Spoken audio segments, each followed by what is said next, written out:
What's going on, guys? I'm the Wizard, and in this video we're going to be talking about all things Titanfall and whether or not I think you should buy it. Now, if you haven't seen my latest videos on Titanfall, then you don't know where I stand. Now, I know that's a lot of you because my Titanfall videos haven't necessarily done as well as most of my Call of Duty content, but I think you guys need to take a second look at Titanfall, and you'll see that it can be a really fun game. But like I've been saying, it's not going to be a COD killer. It's not going to replace the most popular Xbox game and arguably the most popular first-person shooter out there, which is Call of Duty. It's not a COD killer sort of game. Like someone in the comments said a while ago, this is the sort of game that you will play once you're bored of Call of Duty. Once you've hit max prestige, once you've unlocked all the gold weapons, once you've completed all the really hard challenges, got the secret unlocks, all that mumbo jumbo. Once you've done all that in Call of Duty, it gets really boring really fast. Now, there are clan wars and things to keep it lively, but that's another conversation for another video. But in Titanfall, the beta, which you see gameplay of here, it didn't have much replayability once you hit level 14. Now, obviously, I'm going to assume that the official game will not stop at level 14. I assume there'll be prestige levels where you can unlock bonus content as well as just more levels per prestige. Now I can't compare it to Halo or Battlefield really because I don't play those very much, but I can compare it to Call of Duty, which isn't the best comparison because the games are very, very different. The only similarity is that they are a first-person shooter. Other than that, they're very different, and I feel like this game is more similar to the Crisis series, which is a futuristic shooter that, to me, looks very similar to this in just gameplay, mechanics, and map design, and color scheme, and all that stuff that goes into making a game. So I feel it's more similar to Crisis, and if you haven't played that, it's a pretty fun series, but it was no way a COD killer, and it was no way the most popular game of its time. Now, obviously, at launch, a new game that looks really cool, plays really well, and just has a lot of hype behind it, will do well for the first 3 to 6 months, and I think that's unfortunately what's going to happen to Titanfall. There's a lot of stuff going on in this game, but I think people will almost get bored. I don't think there's going to be enough stuff in this game to keep people interesting. There's so much that you can do, but there's so much that happens in one game. You get multiple Titans per game, and you can switch your Titan loadout in game. So you can play with various different Titans in one game. You can play with various different custom classes that you create in game.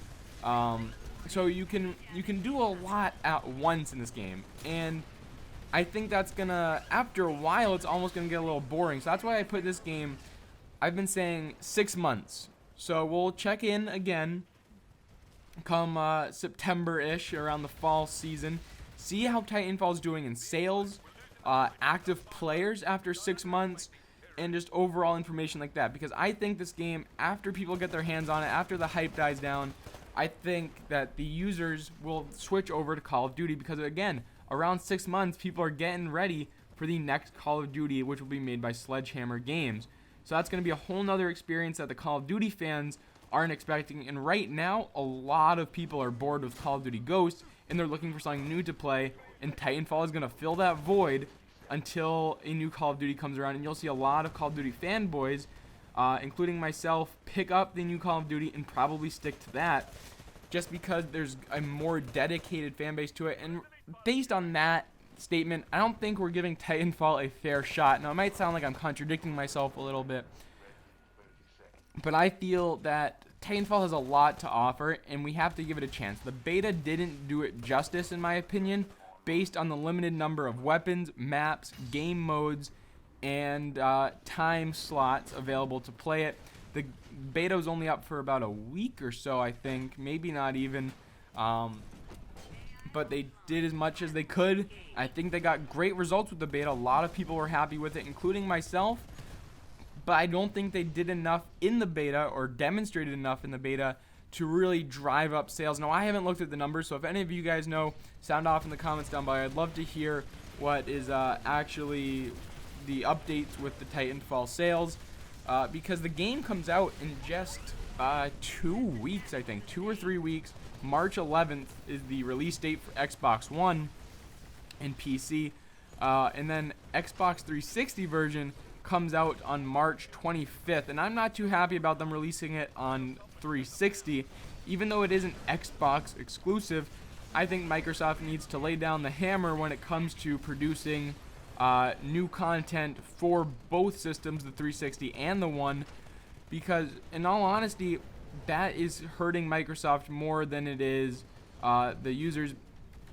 The users that are on 360 get to save $500 because they don't need to buy an Xbox One anymore. And really, Microsoft, they should want people to want to buy the Xbox One.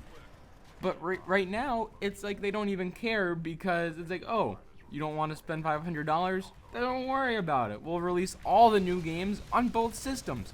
Now, I imagine that's kind of a pain for the developers. I'm sure it doesn't take too much to port it over or change it, scale it down a bit for the 360. But in the long run, I don't think that's going to be good, and I think Microsoft needs to fasten or speed up their killing off of the Xbox 360, just because the PS4 is frankly doing better in sales. More people buy it.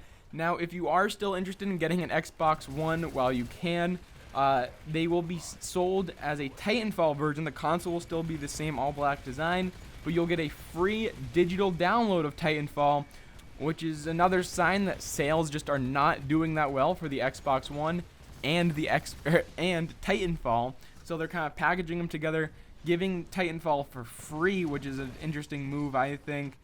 And overall, I just don't think it's going to do well. You can see it now. People like the game. They like the concept, but I don't think people are sold on it. My question to you for this video is, are you sold, and should I pre-order? I might get it whether or not I pre-order. Not sure what my status is on that, but I'll update you guys on Twitter, let you know what I decide. Make sure to sound off in the comments down below. Drop a like on this video. Share it on Twitter, Facebook, and Google+. And as always, I'd ask that if you haven't already, please subscribe to my channel for tons of new content coming soon. And until next time, Wizard out.